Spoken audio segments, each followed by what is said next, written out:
Hi எல்லோருக்கும். முட்டை பிடிக்காதவங்க யாருமே இருக்க மாட்டோம். எக் லவர்ஸ் யாரும் இருந்தீங்கன்னா இந்த வீடியோவை ஸ்கிப் பண்ணாமல் பாருங்கள். மதுரை ஸ்டைலில் ஒரு மாஸான முட்டை செம்ம டேஸ்ட்டாக இருக்கும். பேர் மட்டும் இல்லை, டேஸ்ட்டும் அந்த மாதிரி தான். இது பண்ணுறதுக்கு ஒரு கடாயில் ஒரு குழிக்கரண்டி எண்ணெய் சேர்த்துட்டு கொஞ்சமாக ஜீரகம், கொஞ்சமாக சோம்பு சேர்த்து ஒரு 15 சின்ன வெங்காயம், அப்புறம் ஒரு பெரிய வெங்காயம் எல்லாம் நல்லா கட் பண்ணி சேர்த்துக்கலாம். ஒரு 10 பல் பூண்டை நல்லா இடித்து சேர்த்துக்கணும். ஒரு பச்சை மிளகாய் எல்லாம் சேர்த்து நல்லா வெங்காயம் பொன்னிறமாக வதங்கணும். வதங்கினதுக்கு அப்புறமா கொஞ்சமாக உப்பு, மஞ்சள் தூள், தனி மிளகாய் தூள் நான் ஒரு 2 டீஸ்பூன் சேர்த்துருக்கேன். உங்களுக்கு காரத்தை தகுந்த மாதிரி சேர்த்துக்கோங்க.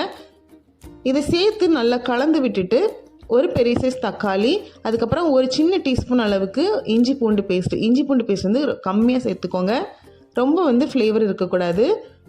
அது சேர்த்து நல்லா கலந்ததுக்கப்புறமா ஒரு 1/2 கப் தண்ணி சேர்த்து நம்மளை போட்ட மசாலா எல்லாமே நல்லா பச்சை வாசனை போய் எண்ணெய் பிரிஞ்சு வரணும்.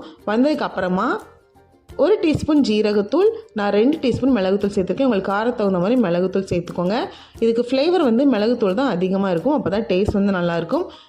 நல்லா கலந்ததுக்கப்புறமா கொஞ்சமாக கருவேப்பிலை, ஒரு கையளவு மல்லி இலை சேர்த்து மிக்ஸ் பண்ணிக்கோங்க. அடுத்து முட்டையை வேக வச்சு இந்த மாதிரி 4 பீஸாக நான் கட் பண்ணி வச்சுருக்கேன். அந்த முட்டையும் சேர்த்துட்டு நல்லா ஜென்டிலாக மிக்ஸ் பண்ணி விடணும். நம்ம ஹோட்டல்லலாம் ஆர்டர் பண்ணுறோம் அப்படின்னா எக்கு பாயில் பண்ணி கட் பண்ணி தனியாக வச்சுருப்பாங்க, மசாலா ரெடி பண்ணி தனியாக வச்சுருப்பாங்க.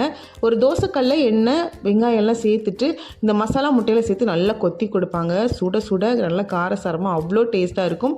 வீட்லேயே ரொம்ப ஈஸியாக செஞ்சிடலாம். கண்டிப்பாக இந்த வீடியோ சேவ் பண்ணிவிட்டு ட்ரை பண்ணி பாருங்கள். வீடியோ பிடிச்சதா லைக் பண்ணுங்கள். தேங்க்யூ.